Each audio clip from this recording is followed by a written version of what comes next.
കുട്ടിയുടെ പ്രായവും ജീവിക്കുന്ന കാലവും മനസ്സിലാക്കി വേണം മാതാപിതാക്കൾ പെരുമാറാൻ.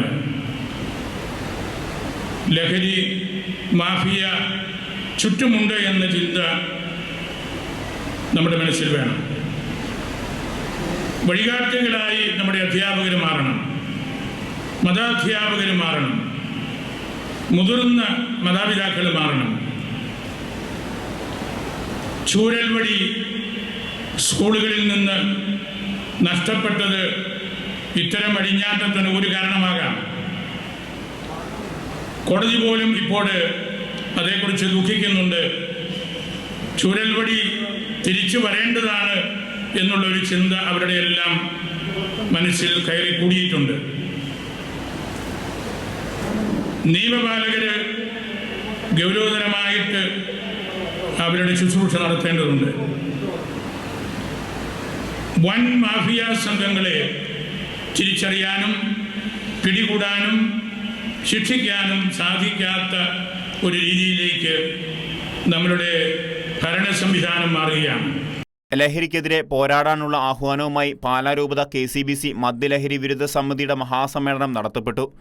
ലാളം പഴയപള്ളി ഹാളിൽ നിറഞ്ഞുകവിഞ്ഞ് വിശ്വാസികൾ സമ്മേളനത്തിൽ പങ്കെടുത്തു. സമ്മേളനത്തിൽ ലഹരി വിരുദ്ധ പ്രതിജ്ഞയും എടുത്തു. രൂപതയുടെ 171 ഇടവകകളിൽ നിന്നുള്ള പ്രതിനിധികൾ പങ്കെടുത്തു. മാരക ലഹരി വസ്തുക്കൾക്ക് മുൻപിൽ സർക്കാർ പകച്ചു നിൽക്കുകയാണെന്നും സമ്മേളനം ഉദ്ഘാടനം ചെയ്ത ബിഷപ്പ് മാർ ജോസഫ് കല്ലറങ്ങാട്ട് പറഞ്ഞു. ലഹരി മാഫിയ നമ്മുടെ ചുറ്റുമുണ്ട്, നമ്മൾ കരുതിയിരിക്കണം. വഴികാട്ടികളായി നമ്മുടെ അധ്യാപകരും മതാധ്യാപകരും പൊതുസമൂഹവും മാറണം. നിയമപാലകർ ഗൗരവമായി അവരുടെ ജോലി ചെയ്യണം. വൻ ലഹരി മാഫിയയെ പിടികൂടാനും ശിക്ഷിക്കാനും കഴിയാത്ത സ്ഥിതിവിശേഷത്തിലേക്കാണ് നമ്മുടെ ഭരണകൂടം മാറിയിരിക്കുന്നത്. ഓരോ പോലീസ് സ്റ്റേഷനിലും പൊതുസമൂഹത്തിൻ്റെ സഹായത്തോടെ ജനകീയ സമിതികൾ ലഹരിക്കെതിരെ രൂപീകരിക്കണം. മാധ്യമങ്ങൾ ലഹരിക്കെതിരെ ഉണർന്ന് പ്രവർത്തിക്കുന്നത് പൊതുസമൂഹത്തിന് ആശ്വാസമാണ്. മദ്യമില്ലെങ്കിൽ ലഹരി മരുന്ന് വ്യാപിക്കുമെന്നായിരുന്നു സർക്കാരിൻ്റെ പ്രചാരണം. ഇപ്പോൾ മദ്യവും ലഹരി മരുന്നും റെക്കോർഡ് വേഗത്തിൽ വ്യാപകമാണെന്നും അദ്ദേഹം പറഞ്ഞു. ലഹരിയില്ലെങ്കിൽ ഒരു ത്രില്ലില്ലെന്ന ചിന്ത യുവാക്കളുടെ മനസ്സിൽ കടന്നുകൂടിയിട്ടുണ്ട്. ഹിംസകൾക്ക് പിന്നിൽ ലഹരിയുണ്ട്. ആരെങ്കിലും കൊന്നാൽ സിനിമ വിജയിച്ചു എന്ന രീതിയാണ് ഇന്നുള്ളത്. കുട്ടികൾ പരിശീലനം നേടുന്നത് ആക്രമണത്തിനാണോ എന്ന് സംശയിക്കേണ്ട കാലമാണ്.